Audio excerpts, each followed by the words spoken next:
Bonjour à tous et à toutes les amis, j'espère que vous allez bien. Je suis super heureux de vous retrouver pour ce nouveau podcast dans lequel je vais vous expliquer comment vous débarrasser de la culpabilité et du sentiment de culpabilité pour de bon. Alors si j'ai choisi de parler de la culpabilité dans ce podcast, c'est pour une raison très simple. Parce que je vous le dis régulièrement, mais la santé, ce n'est pas l'absence de maladie, ce n'est pas l'absence d'infirmité ou de symptômes. Ça, c'est la définition dans laquelle nous fait vivre la médecine postmoderne, même si sur le papier, elle s'en cache. En réalité, ça donne souvent des scènes du genre vous n'êtes pas malade, vous n'avez pas de symptômes, donc vous êtes en bonne santé, super, bravo, merci, au revoir. Alors que cette vision, pour moi, elle est erronée. La santé, c'est un état de complet bien-être physique, mental, social et émotionnel. Le problème, c'est que si on est rongé par la culpabilité, ou que la culpabilité, elle fait partie de notre quotidien, ben, ce sera difficile d'atteindre cet état de complet bien-être. Ce qui est pernicieux, en fait, avec la culpabilité, c'est qu'elle a un effet paralysant. Elle nous donne l'impression d'être incapable d'avancer. Elle nous tire vers l'arrière et son poids peut mener à un fort sentiment d'impuissance. Sous la culpabilité, on va avoir tendance à se dire je ne sais plus quoi faire. Je suis désespéré. Je pense que je ne m'en sortirai jamais. Je ne suis pas assez fort. Je ne suis pas assez forte. Donc, ce dont je vais vous parler dans ce podcast va être issu de 3 sources concernant la culpabilité. Première source, ça va être mon expérience personnelle face à la culpabilité, à savoir comment j'ai fait personnellement pour m'en débarrasser alors que je viens d'une famille très catholique. Je parlerai plus tard dans ce podcast de l'influence du christianisme sur la culpabilité. Deuxième source, ce que j'ai pu lire à travers mes différentes formations, à travers les différents livres que j'ai lus sur le sujet, que ce soit en termes de développement personnel, de spiritualité ou de philosophie, sur la culpabilité. Et la troisième source, c'est ce que j'ai pu voir sur le terrain en tant que coach dans mes accompagnements. Donc pour information, notre structure, donc j'alimente ma santé, elle aide les personnes à retrouver un équilibre dans leur vie sur le plan physique, mental, alimentaire et émotionnel. Donc on a beaucoup de femmes dans nos accompagnements qui souhaitent perdre du poids, qui rencontrent des relations conflictuelles à la nourriture. C'est donc un échantillon de personnes très en proie à la culpabilité, comme vous devez vous en douter. Et c'est d'ailleurs aussi pour ça que je fais ce podcast, parce que je sais qu'il pourra aider beaucoup de personnes dans notre audience qui sont confrontées à cette situation. Voilà. Alors attention, moi je vais vous parler de la culpabilité via ma propre carte du monde, via ma propre expérience. Bref, je vais vous transmettre ma vérité concernant la culpabilité. Il se peut que ce ne soit pas votre vérité ou que des choses ne résonnent pas avec vous et c'est totalement OK.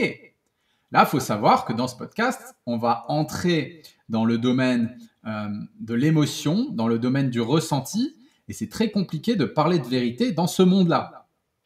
Parce que ce sont des sensations qui sont très subjectives et qu'on est tous complètement différents aussi. Hein. Voilà, je le reprécise au cas où. OK. Alors, la toute première chose que je dois absolument, mais alors vraiment absolument vous enseigner et qui peut radicalement transformer votre vie si vous la comprenez et l'appliquez correctement, c'est en fait de faire la différence entre une émotion et un sentiment. Donc là, plus précisément, entre culpabilité et sentiment de culpabilité. Parce que ça n'a rien à voir, ok?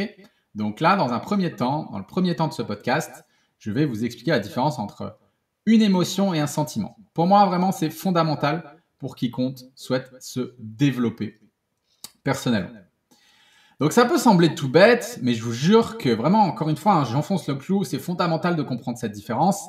D'ailleurs, je vais vous poser la question à vous qui m'écoutez, est-ce que vous connaissez la différence entre une émotion et un sentiment? Je vous laisse 2 petites secondes pour y réfléchir et y répondre dans votre tête. Vous pouvez mettre le podcast ou la vidéo en pause en fonction de là où vous l'écoutez.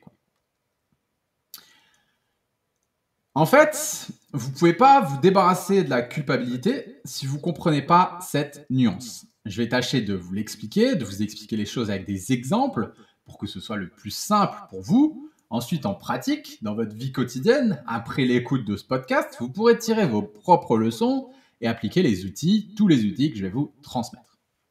Alors déjà, qu'est-ce qu'une émotion? C'est quoi une émotion? Nos émotions, c'est l'expression la plus pure de nos besoins les plus profonds qui demandent à être décodés puis transmutés. On va faire un peu d'étymologie. Je m'excuse d'avance pour la prononciation de mon latin. C'est une langue que j'ai plutôt l'habitude de lire que d'entendre et encore moins de parler. D'accord? Donc, émotion, du latin ex mover. L'émotion, elle vient à la fois de ex, qui signifie au dehors, et de mover, qui veut dire s'émouvoir, remuer, bouger, ébranler, agiter. Donc en gros, une émotion, c'est une réaction physiologique instantanée, un peu comme un réflexe, qui va mettre tout notre corps en mouvement à la suite d'un stimulus de notre environnement qui va être capté par un de nos 5 sens. Donc la vue, l'odorat, l'ouïe, le toucher, etc. Je vais vous donner un exemple. Une voiture me fonce dessus alors que je suis tranquille, pépère, au passage piéton. Et là, je vois cette voiture me foncer dessus, donc j'ai peur. J'ai peur, donc mon corps se met en mouvement et me pousse à courir de l'autre côté du passage piéton, de l'autre côté de la route. Tout simplement. Il faut savoir que les émotions, ce sont les mêmes pour chacun d'entre nous. Même les animaux ont aussi des émotions qui sont très similaires à celles de l'homme. Donc ce sont nos réactions face à l'émotion qui vont être jugées agréables ou désagréables par nous-mêmes ou par notre entourage, par exemple. Ce qui nous différencie les uns des autres, c'est justement cette façon dont nous allons réagir ou non à ces émotions.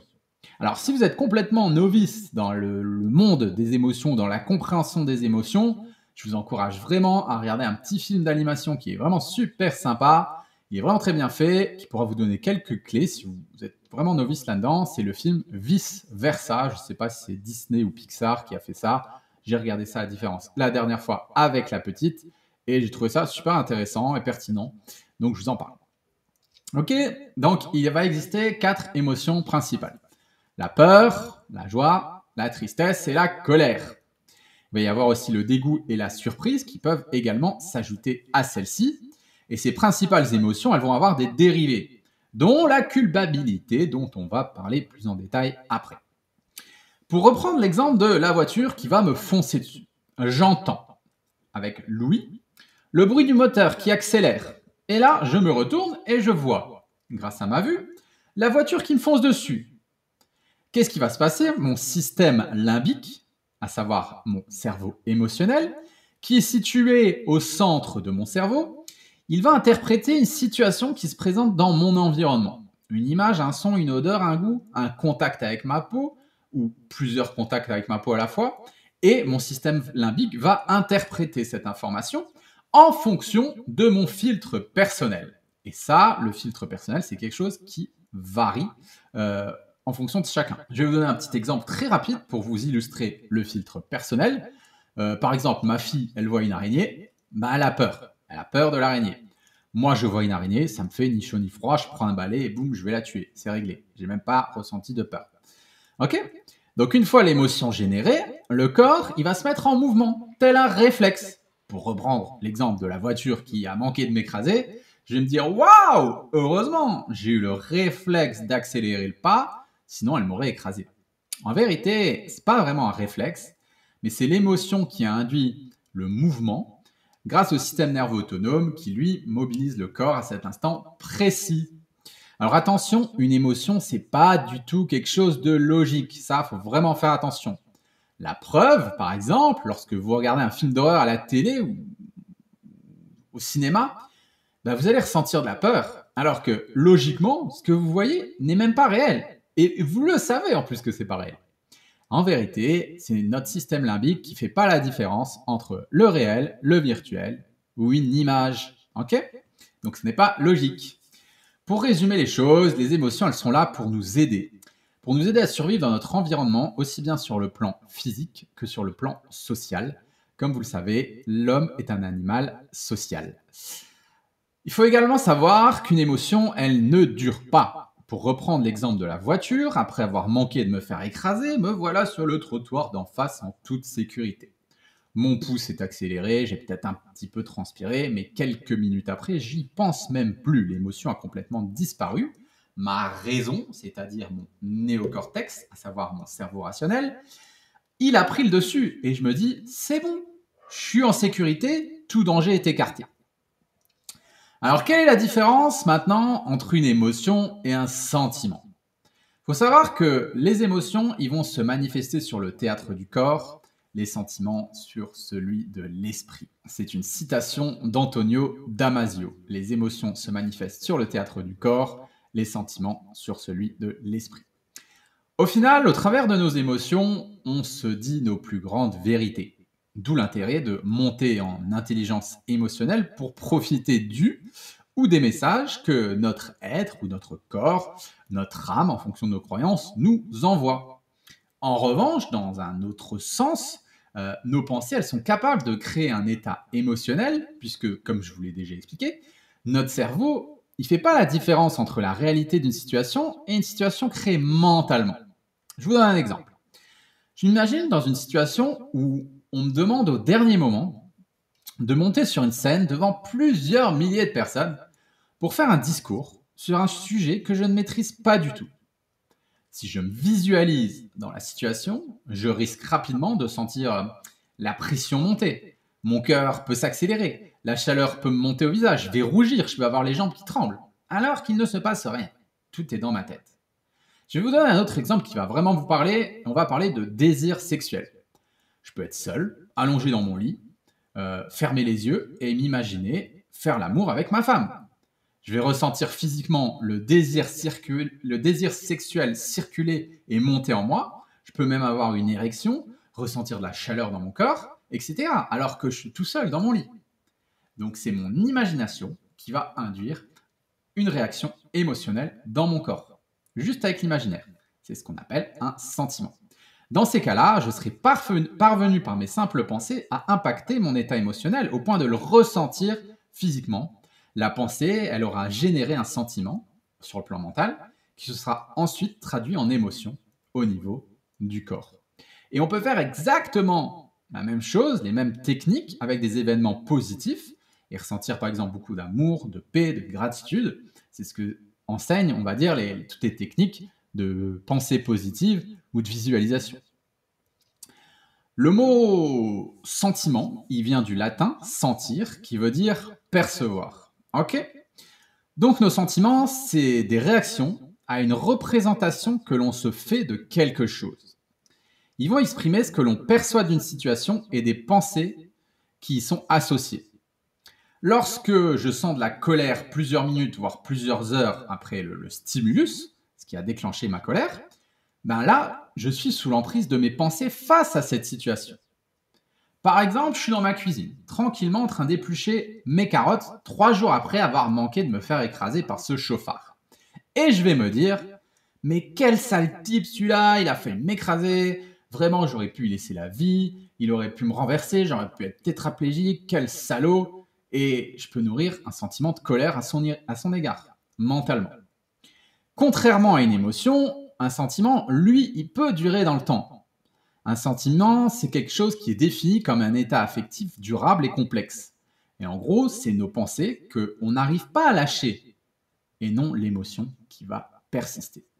Donc, lorsque vous avez ce genre de pensées récurrentes, elles vont alimenter votre sentiment. Alors que l'émotion, elle est déjà partie depuis belle lurette, en fait. Vraiment, j'insiste là-dessus, le sentiment, il se situe au niveau du mental, de votre néocortex, et non au niveau de votre cerveau émotionnel, système limbique. C'est pourquoi on peut gérer ses sentiments, même si je vous l'accorde, c'est pas toujours facile. On peut également gérer nos émotions lorsque notre cortex préfrontal nous le permet. Plus on va monter en intelligence émotionnelle, plus on va le muscler, vraiment pour simplifier les choses.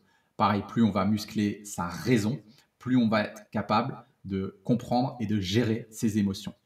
Si je pouvais vous conseiller une doctrine pour apprendre tout ça, ce serait le stoïcisme. C'est vraiment une excellente doctrine pour toute personne désireuse d'apprendre à ne plus subir ses émotions. Je vous encourage à lire un de mes livres favoris sur le sujet. Il s'appelle Le Manuel d'Épictète. C'est un grand classique, vous le trouverez partout. Je répète, Le Manuel d'Épictète. Donc, les émotions, elles sont momentanées. Par contre, la représentation que on se fait de cette sensation, elle, peut nous mettre dans un état affectif durable. C'est ce qu'on appelle le sentiment. Vous ressentez physiquement une émotion dans votre corps, au plus 2 à 3 minutes après le déclencheur, mais vous avez ou vous percevez un sentiment plusieurs minutes, voire des années après le déclencheur. Par exemple, je décide, il y a 10 ans, de quitter une femme avec qui je vivais parce que notre relation, elle ne me convenait plus.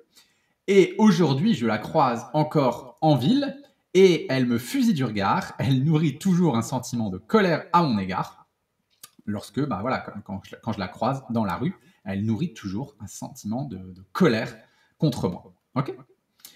Allez, on fait un gros résumé par rapport à tout ce qui est émotions et sentiments. Les émotions. Les émotions, c'est donc une réaction physiologique que nous ne pouvons pas éliminer, mais que nous pouvons apprendre à interpréter, à libérer, à extérioriser pour mieux les vivre, voire à les contenir ou à les dominer en fonction des situations, de notre profession. Par exemple, il y a des professions où on peut être amené justement à dominer ses émotions. Et ça peut aussi dépendre de la philosophie de vie que nous souhaitons adopter. On peut très bien adopter une philosophie de vie où on va contenir ses émotions, ou plutôt adopter une philosophie de vie où on va vouloir vraiment libérer à fond et vivre à fond ses émotions. Chacun voit midi à sa porte par rapport à cela. Ok, par rapport aux émotions. Et maintenant, les sentiments. Les sentiments, ils vont apparaître lorsqu'on s'attache à nos pensées face à une situation et peuvent nous faire entrer dans un état émotionnel via nos pensées. En fait, les sentiments, ils dépendent de notre mental. Donc maintenant que vous avez compris cette nuance, qui pour moi est vraiment capitale, je le répète, revenons-en à nos moutons, revenons-en à la culpabilité. Comme vous l'avez compris, on va pouvoir ressentir une émotion de culpabilité dans une situation précise, ou bien ressentir un sentiment de culpabilité, ce qui n'est pas du tout la même chose. Donc on va commencer par s'intéresser à l'émotion de la culpabilité. Je vais vous donner un exemple qui va vous parler et en même temps, je vais vous enseigner la conduite à tenir lorsque vous avez une émotion, que ce soit de la culpabilité ou n'importe quelle autre émotion. Alors imaginons, c'est un exemple, je viens de recevoir mon nouveau jeu vidéo que je viens de commander sur Amazon pour ma Xbox ou ma PlayStation. Je précise que c'est un exemple, j'ai même pas de télévision, ok ? Donc je viens de recevoir mon nouveau jeu vidéo, ça fait une semaine que je l'ai commandé et je vais y jouer tout l'après-midi. Voilà, ça fait une semaine que je l'attends, vraiment j'en peux plus. Je vais passer mon après-midi. Voilà, je viens de le recevoir. Le facteur m'a amené le colis devant la porte, c'est super. Sauf que voilà, Céline, ma compagne, elle m'a demandé hier soir d'aller chercher la petite à l'école à 16h parce qu'elle donne un stage de yoga à Monaco jusqu'à 18h30. Et moi, hier soir, je lui ai dit oui, pas de problème ma chérie, je vais chercher la petite, ça ne me dérange pas, j'ai pas de rendez-vous. Sauf que ce que je n'avais pas prévu, c'est que j'allais recevoir mon jeu. Et qu'il était tellement génial, ce jeu, que j'ai complètement zappé d'aller chercher la petite, que j'ai aussi zappé de recharger mon téléphone, et que du coup, elle a essayé de me joindre, elle est restée coincée en ville, personne n'a pu me joindre, et c'était le gros bordel. Donc Céline, elle rentre à la maison, elle vient me voir, elle me demande où est la petite, parce que j'étais censé aller la chercher.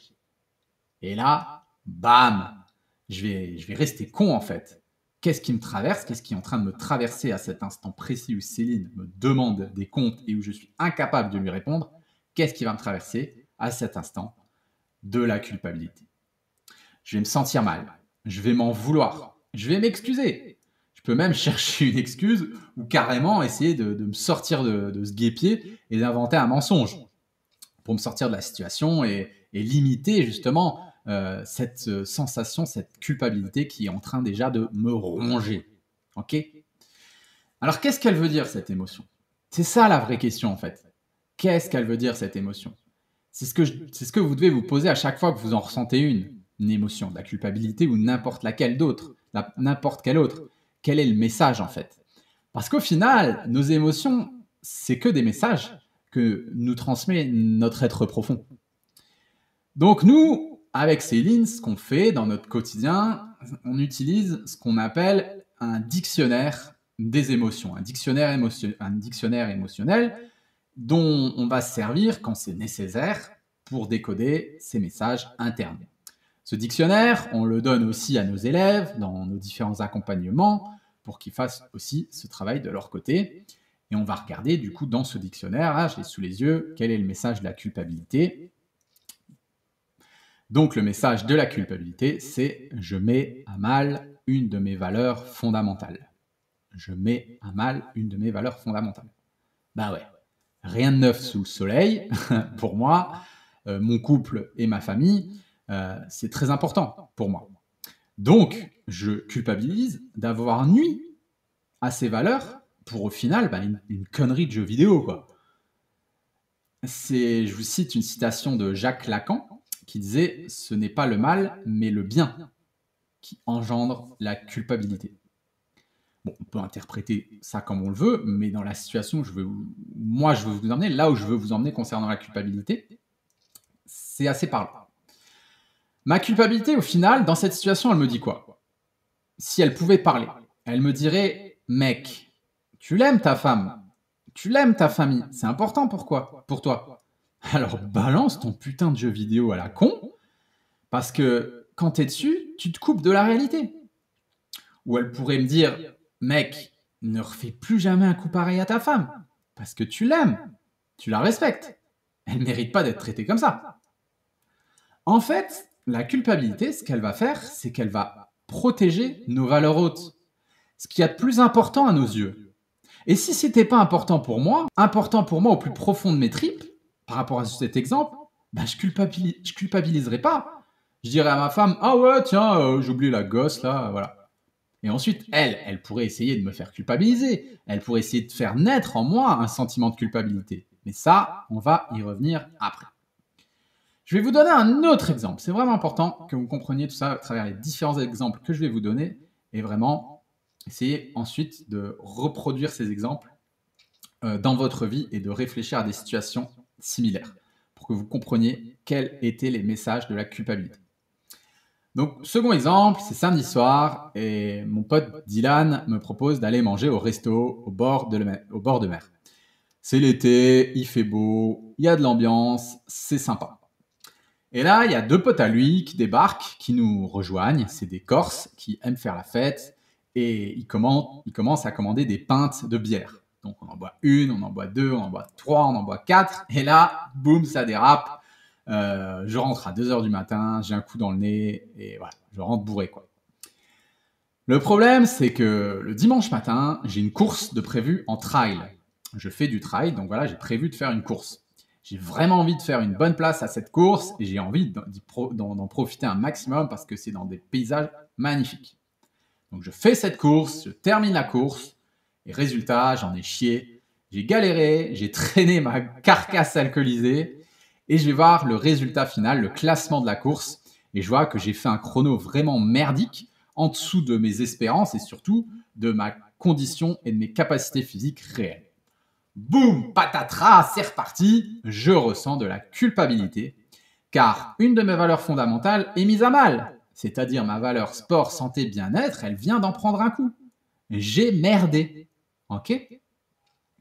Donc encore une fois, je vous invite vraiment à transposer cet exercice dans vos souvenirs, dans votre vie de tous les jours, pour voir les messages qui se cachent derrière votre culpabilité, à savoir, encore une fois, quand est-ce que vous avez mis à mal une de vos valeurs fondamentales. En vérité, face à la culpabilité, je vais vous le dire, nous avons deux choix. Deux choix s'offrent à nous. Soit vous faites ce que la plupart des gens font dans notre société postmoderne, c'est-à-dire mettre un couvercle sur vos émotions. On met un couvercle parce que, oui, ça fait bobo de ressentir des émotions désagréables, alors je préfère mettre un gros couvercle. Donc là, qu'est-ce que j'aurais pu faire? Typiquement, ma femme, elle m'engueule. Elle m'engueule parce que j'ai oublié la petite. Je culpabilise. Et Et je vais pouvoir peut-être encore plus jouer à mes jeux vidéo. Elle va m'engueuler, elle va partir et je vais rester dans ma culpabilité, me dire oh là là, même pas le ressentir en fait, cette culpabilité, et rester à jouer encore plus pour pas ressentir justement trop de culpabilité. Je vais pouvoir aller m'anesthésier, me prendre la tête avec elle, prendre la voiture et partir aller me boire des bières ou manger des pizzas et des burgers pour être complètement anesthésié au niveau de mes neurotransmetteurs et ne plus ressentir cette culpabilité. Ou bien je vais même rien faire du tout, ne rien changer et laisser l'émotion là en moi stagner, la laisser pourrir, la rajouter sur l'amoncellement d'émotions désagréables qui stagnent déjà dans mon corps, dans mon système, jusqu'à ce que j'en puisse plus et que j'aille voir mon psy un jour pour qu'il me donne des antidépresseurs parce que je suis en train de faire un burn-out. Ok? Ça, je peux très bien faire. C'est la méthode, c'est la façon dont la majeure partie des gens aujourd'hui fonctionnent. C'est pas d'intelligence émotionnelle, je mets un couvercle et je m'anesthésie le cerveau pour ne plus les ressentir. Ok? Ou bien vous avez une autre solution, c'est-à-dire que vous pouvez monter en intelligence émotionnelle et faire preuve d'intelligence émotionnelle. Et si c'est la direction que vous souhaitez prendre, eh ben, je vais vous expliquer comment ça fonctionne. Et quand vous avez une émotion comme ça, quand vous avez de la culpabilité, par exemple, ça se déroule en 4 étapes. Donc la première chose que vous pouvez faire, c'est accueillir l'émotion, la sentir, la faire circuler pleinement dans tout votre corps. Aujourd'hui, le problème, c'est que dès notre plus jeune âge, à l'école, on nous apprend à contenir nos émotions pour nous conformer en fait à un modèle, pour qu'on rentre bien dans un moule. Ok? Donc on nous empêche d'exprimer et de ressentir nos émotions. Il faut inverser le processus et bien ressentir quand ça se présente. Je ne vous dis pas de ressentir des émotions et d'être hyper émotionnel dans n'importe quelle situation, mais quand cela se présente, quand il y a des événements qui sont significatifs dans vos vies, n'hésitez pas à bien ressentir l'émotion pour pouvoir justement arriver au deuxième point, c'est-à-dire la nommer. Est-ce que c'est de la colère? Est-ce que c'est de la joie, de la tristesse, de la peur? En fait, il existe des dizaines de dérivés. Vous pouvez facilement trouver des listes sur Internet ou dans des livres sur le sujet si ça vous passionne. Nous, dans nos accompagnements, ce qu'on fait, c'est qu'on mâche le travail. On donne des outils à nos élèves sur un plateau et ensuite on est là pour les guider dans leur quotidien, pour les utiliser. Mais vous pouvez aussi faire ce travail tout seul. Ça va dépendre de vos objectifs, de votre développement personnel, de où vous voulez aller et du temps que vous voulez mettre. Voilà. Le troisième point, ça va être, pour monter en intelligence émotionnelle dans ce genre de situation, de décoder l'émotion. En gros, qu'est-ce que mon corps, mon âme, mon être souhaite me communiquer? C'est quoi le message? Pourquoi je ressens cette émotion? Et c'est quoi la vérité en fait? Et la vérité, il n'y a que vous qui pouvez y répondre. Vous seul pouvez répondre à cette question. Donc vous pouvez utiliser aussi un papier, un crayon pour vous aider à cristalliser vos pensées. C'est vachement plus efficace que de faire le travail juste tout seul dans sa tête. Ok? Donc je décode l'émotion. C'est quoi le message? Et ensuite, passer à l'action. Quatrième point, passer à l'action. Là, je vais vous dire une pépite. Cette phrase, je l'adore. Elle est absolument magnifique. Vous devez passer à l'action car une émotion ne résout pas le problème dont elle est la cause. Je répète cette phrase. Une émotion ne résout pas le problème dont elle est la cause. Si vous ressentez une émotion désagréable, c'est pas pour rien. C'est comme un signal d'alarme qu'une partie de vous-même envoie à une autre partie de vous-même pour la prévenir d'un truc.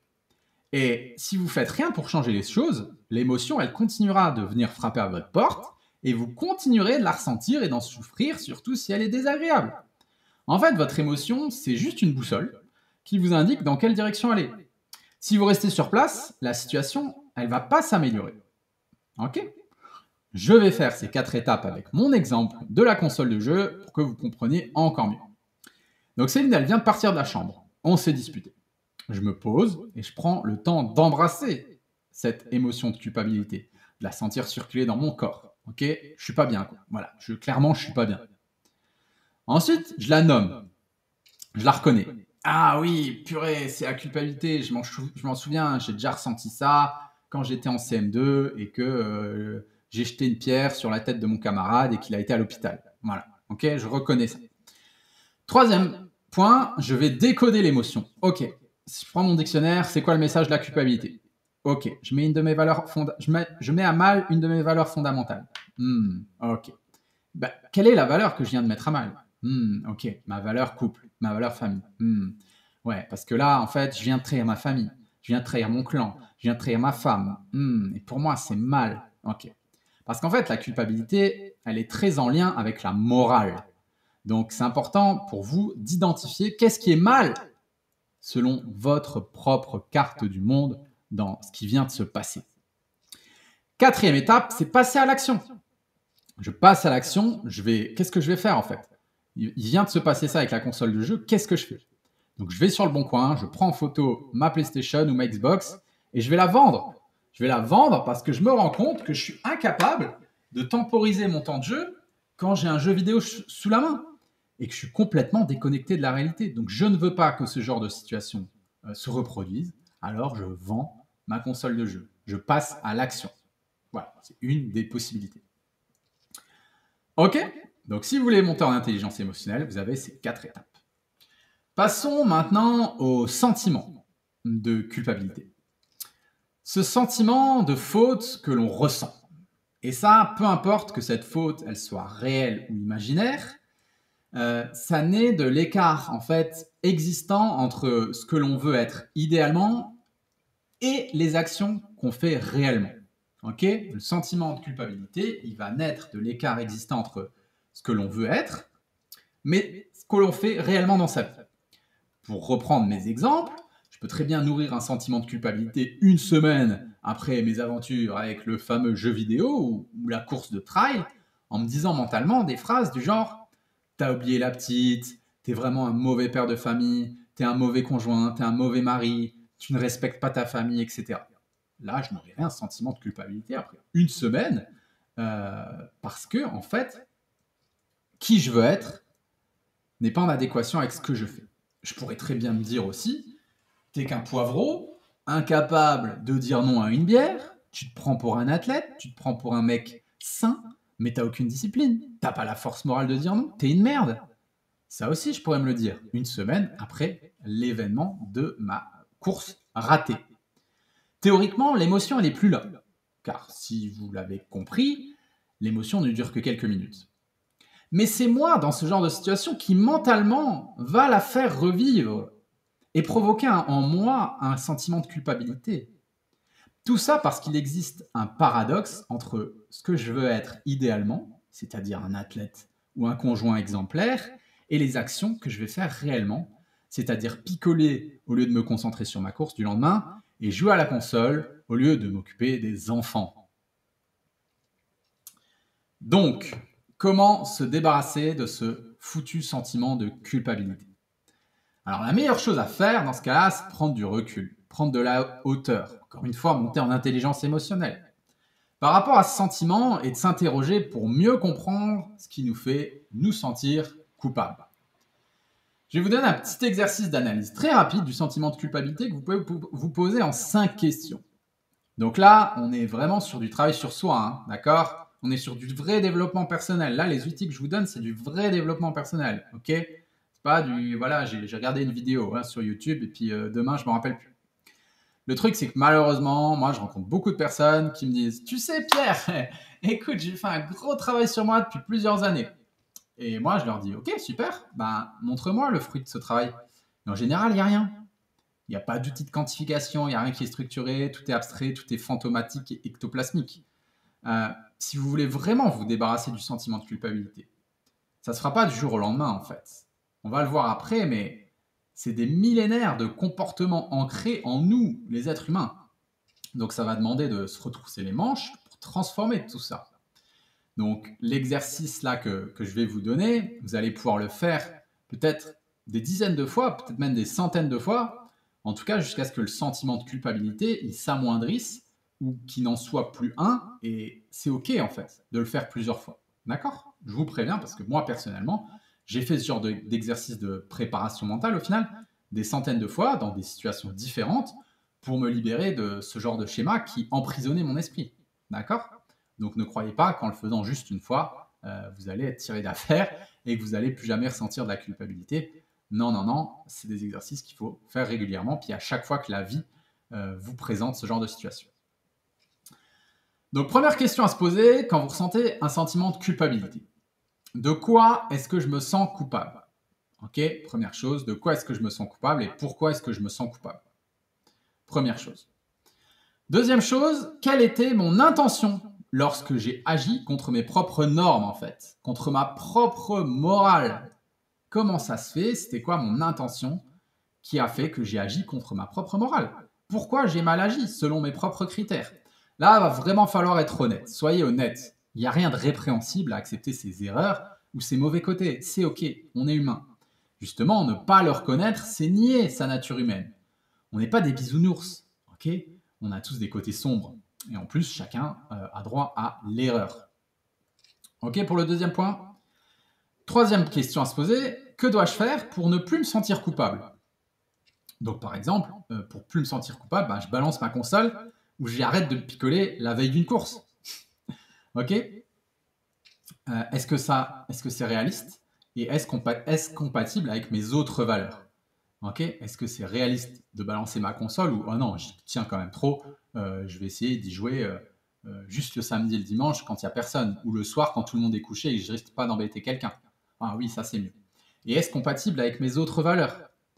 Par exemple, si j'arrête complètement de boire de l'alcool alors que j'ai une valeur profiter de la vie et j'ai une valeur amitié très forte, eh ben, je vais peut-être être malheureux. Je vais peut-être être hyper performant et gagner mes prochaines courses, mais par contre, je serai triste de ne pas aller boire des bières avec mes amis. Donc, est-ce que c'est compatible avec mes autres valeurs?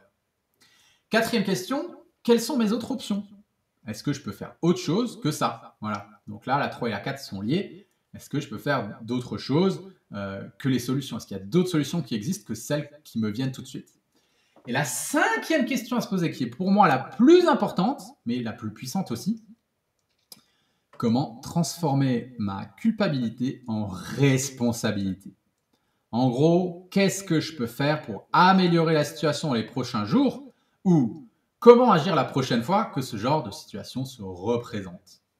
En fait, nourrir un sentiment de culpabilité, c'est rajouter de la souffrance à la souffrance.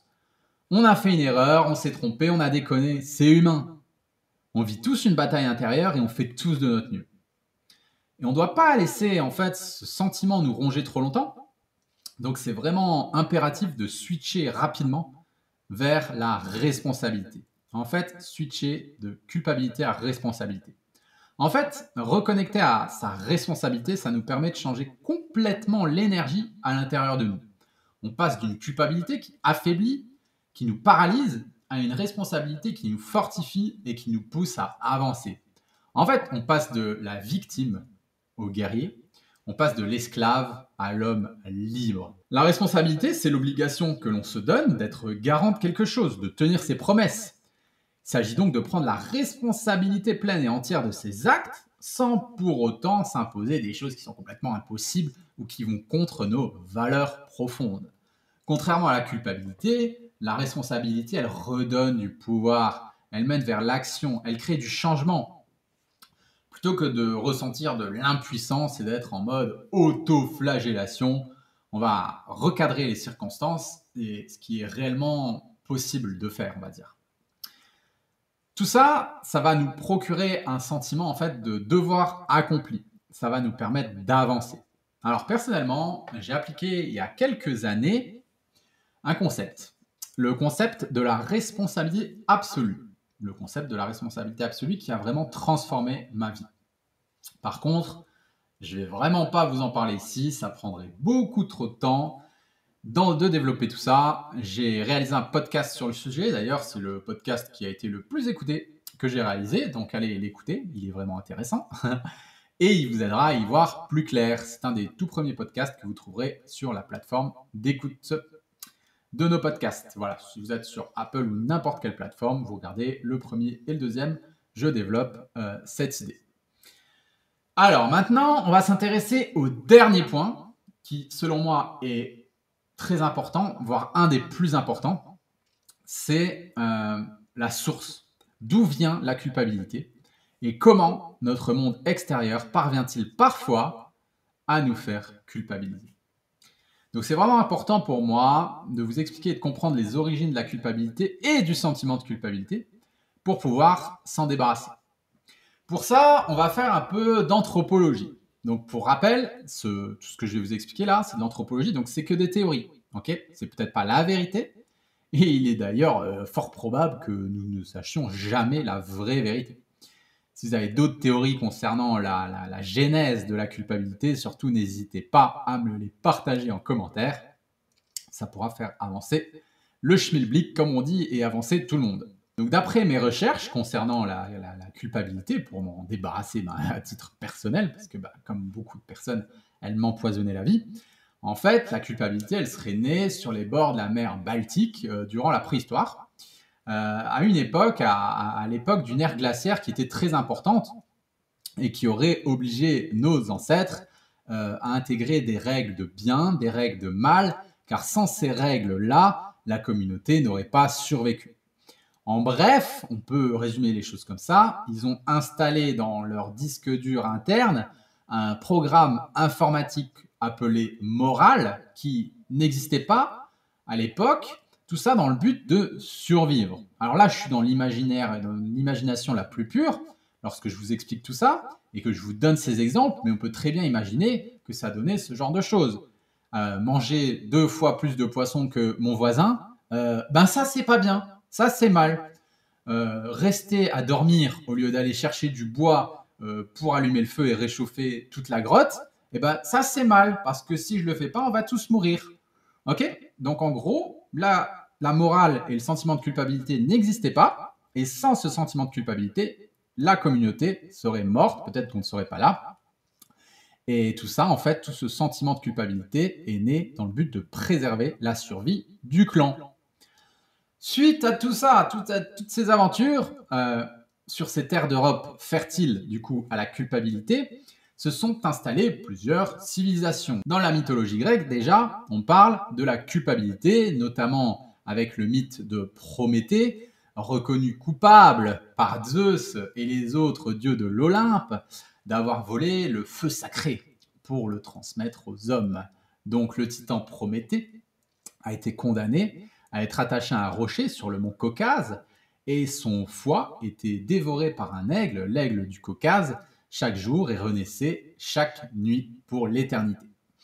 Puis s'est installé le christianisme et pendant 2000 ans, la culpabilité, on peut le dire, ça a augmenté puis ça a baissé en fonction des différentes périodes sur ces 2000 années, mais la culpabilité a atteint son apogée, notamment avec tout ce qui est Adam et Ève, le péché originel, les 10 commandements, le principe de confession, etc. etc. Okay, donc il faut bien comprendre qu'aujourd'hui, on sort de 2000 ans d'influence judéo-chrétienne pour arriver dans un monde postmoderne européen où, disons-le clairement, Dieu n'existe plus. On évolue dans une société athée, laïque, dénuée de toute forme de spiritualité, soyons honnêtes. Sauf que le problème, c'est qu'on n'efface pas des millénaires d'un claquement de doigts. Ça fait des lustres que l'être humain agit ainsi, culpabilise en suivant des dogmes moraux et religieux. Donc en fait, on va juste pas s'arrêter comme ça. Il y a un trou béant qui s'est creusé et l'humanité tout entière cherche à tout prix à le remplir comme elle peut et chacun à sa façon tente de remplir le trou laissé par la culpabilité et 2000 ans d'influence judéo-chrétienne. Donc, si on prend un peu de hauteur, qu'est-ce qu'on peut observer si aujourd'hui on regarde notre monde? Moi, ce que je peux observer, c'est mon avis, je vous partage cette théorie, on peut observer un monde où les individus vont se chercher eux-mêmes des prétextes pour continuer à nourrir cette culpabilité. C'est presque un réflexe en fait. Personnellement, moi, c'est un concept que j'appelle le concept des néo-curés, les nouveaux curés, ok? Néo-curés. Donc en fait, il y a 2 types de néo-curés. Il va y avoir les néo-curés passifs et les néo-curés actifs. Donc on va commencer, je vais vous expliquer ce que c'est selon moi le néo-curé passif. Typiquement, le néo-curé passif, c'est quelqu'un qui a réussi ou qui a un haut niveau de performance dans un domaine, dans plusieurs domaines. Par exemple, réussite sociale, réussite physique, sanitaire, financière, culturelle, spirituelle, artistique, peu importe. En gros, c'est des gens inspirants qui peuvent être ou devenir des personnes publiques ou pas. Et en fait, il y a d'autres personnes qui vont pouvoir se servir de ce modèle-là, ou de ce que ces gens représentent à leurs yeux, pour se culpabiliser de ne pas être comme eux, de ne pas être eux, de ne pas être assez. Le néo-curé passif, c'est un néo-curé qui s'ignore en fait. Lui, il y est pour rien. Il est juste lui, il fait sa vie, il ne demande rien à personne. On parlait récemment de ce phénomène dans la vidéo et dans le podcast sur le body positive. Et pour moi, c'est vraiment un très bon exemple que je vais rapidement développer ici. Mais en gros, dans certaines dérives du mouvement body positive, il y a certaines personnes, en général ce sont des femmes, qui vont s'indigner de voir des influenceuses ou des stars super sexy, avec des corps bien proportionnés, parce que soi-disant, cela les fait culpabiliser. En fait, ça les fait culpabiliser, disons-le clairement, de voir de belles femmes sur leur écran de téléphone ou à la télévision, ou au cinéma. La vérité, c'est que personne n'a le pouvoir de générer chez nous de la culpabilité. C'est nous-mêmes qui nous l'infligeons. C'est nous-mêmes qui sommes responsables des sentiments que nous avons et de la façon dont nous réagissons à nos émotions. C'est tout ce que je vous ai expliqué dans la première partie de ce podcast. En vérité, les personnes qui pensent ça, c'est juste des descendants d'anciens cathos frustrés qui se cherchent encore et toujours des prétextes pour continuer de souffrir, pour continuer de s'auto-flageller et pour continuer de nourrir cette culpabilité, quitte à en souffrir. Je répète, le néo-curé passif, lui, n'y est pour rien. Il fait juste partie de l'immense pièce de théâtre qu'est la vie. C'est la personne qui est addicte à la culpabilité, c'est à elle, en fait, de monter en intelligence émotionnelle, notamment via le genre d'exercice que je viens de donner, pour se libérer elle-même de ce sentiment et pour devenir, en fait, hermétique à toute influence extérieure qui pourrait générer chez elle de la culpabilité. Ok, donc le néo-curé passif, le mec ou la nana n'y est pour rien. Faut arrêter d'aller se chercher des moyens pour se faire souffrir soi-même et générer soi-même de la culpabilité et d'accuser les autres. Ok, ça c'est pour le néo-curé passif. Ensuite, il y a le néo-curé en position active. Là, ce sont des personnes qui vont chercher consciemment à te faire, à vous faire, à nous faire culpabiliser.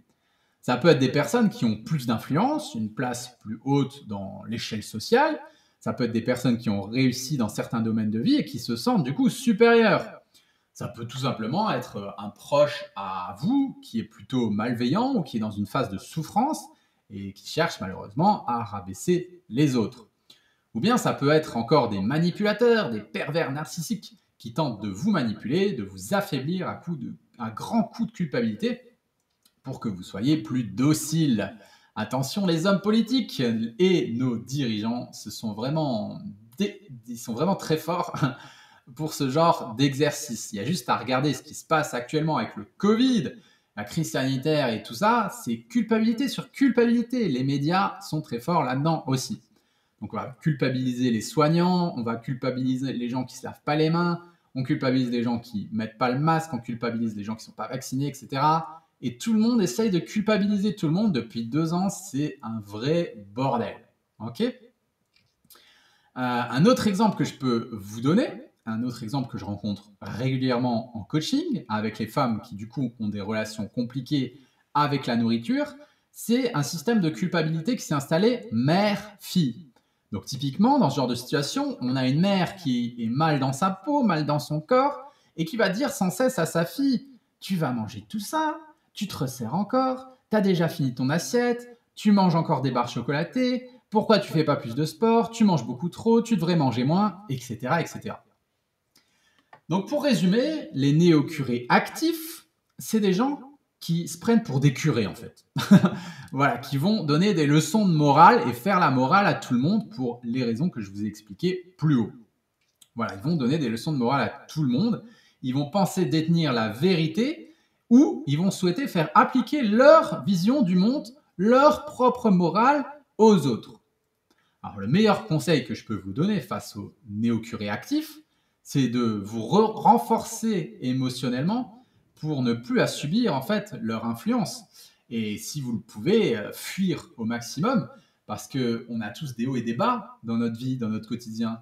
Et bien souvent, quand on est entouré de néo-curés passifs comme ça, de gens en gros qui nous font culpabiliser, bah, c'est quand on n'est pas au top. C'est quand on n'est pas au top de notre forme qu'ils vont réussir à pénétrer dans notre système émotionnel, dans notre système interne, pour nous insuffler le virus de la culpabilité. Et croyez-moi, ce truc-là, c'est contagieux, quoi. C'est le pire des virus. Ok, ça nous ronge de l'intérieur. Je pense que si vous écoutez ce podcast, c'est que vous êtes confronté à cela.